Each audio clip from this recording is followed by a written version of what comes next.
जर तुम्ही प्रेग्नेंट असाल आणि तुम्हाला प्रश्न पडत असेल की आता प्रेग्नन्सीमध्ये किंवा प्रेग्नन्सी नंतर आता काय घातलं पाहिजे किंवा बाळ झाल्यानंतर काय घालायला पाहिजे, या गोष्टी जर तुमच्या डोक्यात फिरत असतील ना, तर हा व्हिडिओ नक्की शेवटपर्यंत बघा. यामध्ये मी माझे जेवढे काही फिडिंग ड्रेसेस जे आहेत किंवा कुर्ती आहेत, गाऊन आहेत, ते मी तुमच्यासोबत शेअर करणार आहे. आणि अतिशय चांगले आहेत, अफोर्डेबल पण आहेत आणि दिसायला सुद्धा सुंदर आहेत. त्याचे मटेरियल वगैरे क्वालिटी सगळं खूप सुंदर आहेत. त्या गोष्टी मी तुमच्यासोबत शेअर करणार आहे. तर व्हिडिओ शेवटपर्यंत नक्की बघा. मध्ये एक मी व्लॉग तुमच्यासोबत शेअर केलेला होता आणि त्याच्यामध्ये मी माझे जे मॅटर्निटी ड्रेसेस जे आहेत ते दाखवलेले होते. ते अगदी मोजके होते. मी खूप जास्त खरेदी केलेली नव्हती आणि त्याची कारणंही होती, ते मी सांगितलेली होती. जसं की आपण काही दिवसांनी पुन्हा आपण एका नवीन जीवाला जन्म देणार असतो आणि त्यानंतर खूप गोष्टी बदलतात.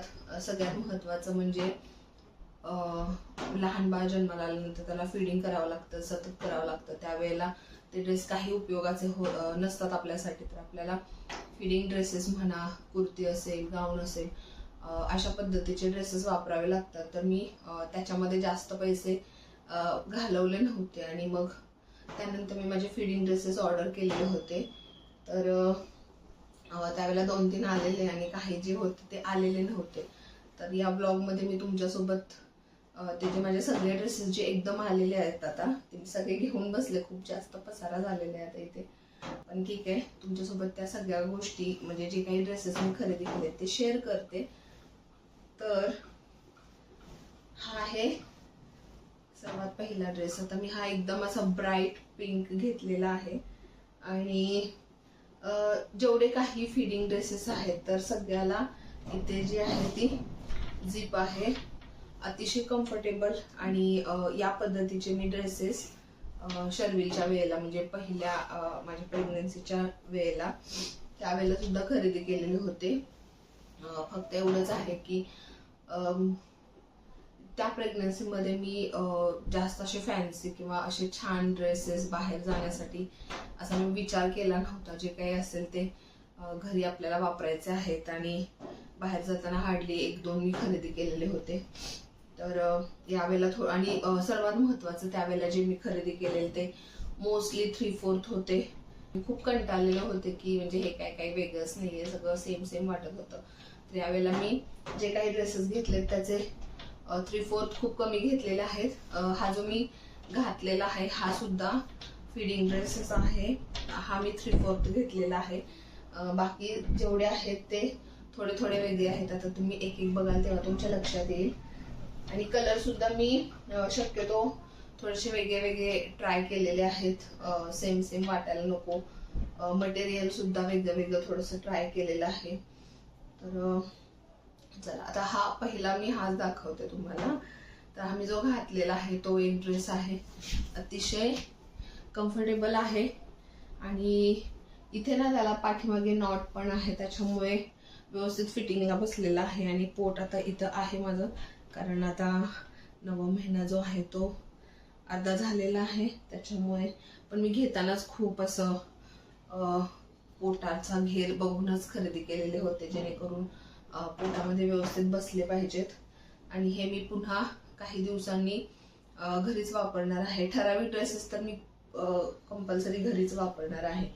तर हा एक ड्रेस आहे. हा दुसरा एक ड्रेस आहे. याला सुद्धा नॉट आहे, पण याच्या स्लीव्ज बघा, याच्या स्लीव्ज थोड्याशा वेगळ्या आहेत आणि मटेरियल सुद्धा वेगळं आहे. छान वाटतं मला.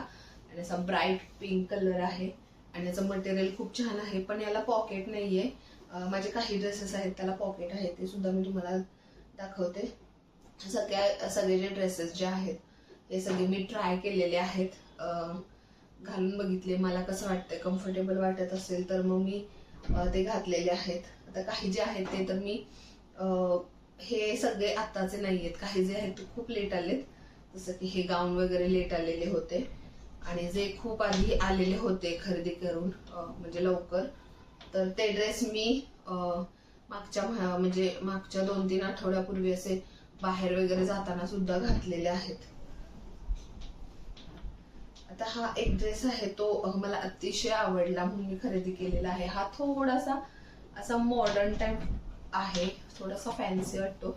याला स्लीव्ज फुल आहेत, फुल स्लीव्ज आहेत. अतिशय छान वाटतं मला. आणि याची जी नॉट आहे त्याची फ्रंटला पुढे त्याचा फुल बांधण्यासाठी आहे. पण हा मला अतिशय आवडतो. म्हणजे हा मी जो घेतलेला आहे तो स्पेशली हा विचार करून घेतलेला की हा मी बाहेर वापरणार आहे. आणि सगळ्यात छान गोष्ट, याला सुद्धा पॉकेट आहे. तर असं यावेळेला मी जास्त करून पॉकेटवरती भर दिलेला आहे की ज्या ड्रेसेसना जास्त पॉकेट वगैरे आहेत ते मी जास्त बघितलेले आहेत असं म्हणायला हरकत नाहीये. आणि हा एक आहे शेवटचा ड्रेस. तर याचे सुद्धा स्लीव्ज बघा, तो आधी होता तो 3/4 हा आहे, तो फुल स्लीव्ज आहे. बाकीच्या प्रत्येकाच्या स्लीव्ज थोड्या वेगळ्या आहेत. आणि मटेरियल म्हणजे सगळ्यात चांगला आहे. आणि आता हा बघा, हा सुद्धा वेगळाच आहे. त्याच्या स्लीव्ज पण वेगळ्या, इथे ना त्याला छोट्या छोट्या चुन्या आहेत. तर हा सुद्धा घातल्यावर खूप छान दिसतो. तर हा एक घेतलेला आहे. आणि याला सुद्धा पॉकेट आहे आणि याला झिप आहे. तर असे जेवढे काही मी ड्रेसेस घेतले त्या सगळ्यांना झिप आहे. नॉट तर घेतलेले आहेत त्या मी यावेळेला मी ते थोडंसं प्रिफर केलं. नॉटवाले मी जरा ड्रेसेस घेतलेले आहेत. अगदी गाऊनला सुद्धा नॉट आहे. ठीक आहे म्हणलं, कारण ते खूपच कसं होतं ना, डिलिव्हरी नंतर खूप गोष्टी बदलतात. तुम्ही अगदी तुमचे लुक्स पासून, म्हणजे तुम्ही दिसायला सुद्धा छान जरी असाल ना तरी डिलिव्हरी नंतर जो काही अवतार होतो, म्हणजे असं मंजुलिका बनतात लेडीज खरं सांगायचं तर. त्याच्यामुळे त्यात असा अवतार पण आपला एवढा खराब असतो आणि त्याच्यामध्ये ते असे ढगे कपडे जर घातले तर अजून ते खराब वाटतं. आणि ते वाटू नये म्हणून थोडंसं आपल्या बॉडीला थोडेसे व्यवस्थित आकारात देईल किंवा काय, या गोष्टी विचार करून मी यावेळेला प्रिफर तर केलेला आहे की सगळ्या जे आहेत ड्रेसेस त्यांना नॉट असावी, जेणेकरून ते व्यवस्थित होते. आता यातले 2-3 ड्रेसेस जे आहेत, जसं की हा पिंक जो आहे तो थोडासा फॅन्सी वाटतो, छान वाटतो, बाहेर रिच लुक देतो, बाहेर जाताना घालण्यालायक आहे. हा सुद्धा तसाच आहे. तर मी हे 2 ड्रेसेस जे आहे ते मोस्टली असं विचार करून घेतलेला होता की बाहेर गेल्यानंतर मी हे घालेन. सुरुवातीला हे पण घालू शकते मी काही दिवस, पण नंतर मग हे घालू शकते. आणि मी ते घेताना पण थोडेसे माझ्या बॉडीला फिटिंग होईल नंतरही या पद्धतीने घेतले. म्हणजे खूप असे अगदी ढगेण्यात घेतलेले की पुन्हा मी ते बारीक झाल्यानंतर वापरू शकणार नाही असं नाही घेतलेले. खूपदा असं होतं, आता लहान बाळ जन्माला आल्यानंतर काही लगेच आई असं बाळाला घेऊन फारसं बाहेर नाही जात. पण मी ठरवलेलं होतं यावेळेला स्पेसिफिक सेकंड प्रेग्नन्सीमध्ये की मला लवकरात लवकर रिकवर व्हायचंय. खूप जास्त दिवस घरी बसून नाही राहायचं, लगेचच बाहेर पडायचं आहे. थोडंसं कसं होतं, रिकव्हरी फास्ट होण्यासाठी, तुम्हाला हील होण्यासाठी आराम महत्वाचा असतो. त्यासोबतच बाहेर निसर्गामध्ये फिरणं सुद्धा महत्वाचं असतं. आणि मी ते पहिल्या प्रेग्नन्सीमध्ये काही गोष्टी अशा घडल्या की मला बाहेर लवकर नाही पडता आलं. पण आता म्हणलं बाहेर आपल्याला जायचं, आपण थोडंसं फिरू, या गोष्टी करून. तर त्यासाठी मी हे ड्रेसेस खरेदी केले, तो विचार करून खरेदी केले. आणि ते सोडून इतर गोष्टी म्हटलं तर लहान बाळाला डोस असतात, डोस द्यायला सुद्धा बाळाला घेऊन जावं लागतं बाहेर दवाखान्यामध्ये वगैरे. 1.5 महिन्याचा झाला की लगेचच त्याचे डोस चालू होतात. त्यावेळेला बाहेर जाताना थोडंसं व्यवस्थित आपण दिसावं किंवा काय, दिसण्यापेक्षा दुसऱ्याला चांगलं दिसण्यापेक्षा स्वतःला चांगलं वाटावं, फील व्हावं चांगलं. कारण मला आठवतं पहिल्या प्रेग्नन्सीमध्ये मला खूप कंटाळवाणं फील व्हायचं. म्हणजे असं वाटायचं की लाईफ हे झाली आता, म्हणजे खूप बोर झाले असं माझं भाव होत होतं. कारण तेच असं ते साधेसे कपडे, बाळाला घ्यायचं, सतत बाळाला बघायचं, स्वतःकडे लक्ष नाही द्यायचं, असं खूप गोष्टी माझ्याकडून पहिल्या वेळेला झालेल्या होत्या. मग त्या सेकंड प्रेग्नन्सीमध्ये मला सगळ्या टाळायच्या होत्या. आणि थोडंसं स्वतःकडे पण लक्ष द्यायचं होतं आणि बाळाकडे पण. आणि सगळ्यात मोठं, आता तुम्हाला माझ्या मागच्या ब्लॉग मध्ये माझे केस लांब असे दिसले असतील, आता याच्यामध्ये एकदम शॉर्ट दिसतात. तर हा सुद्धा हेअरकट मी जस्ट 1 आठवड्यापूर्वी केला असेल, 1 ते 1.5 आठवड्यापूर्वी केला असेल. आणि त्याचं सुद्धा कारण आहे, हे करण्यामागचं पण हेच आहे, कारण की जसं मी मागाशी म्हणले, मुली आहेत ना, डिलिव्हरीनंतर मंजुलिका म्हणतात, खूप त्यांना केसांना कंगवा फिरवण्याचं सुद्धा म्हणजे वेळ मिळत नाही म्हणा, पण सतत बाळाला बघावं लागतं, सतत. म्हणजे माझी ही हालत झालेली होती, मी त्याच्यातून गेलेले आहे, मला या गोष्टी माहिती आहेत.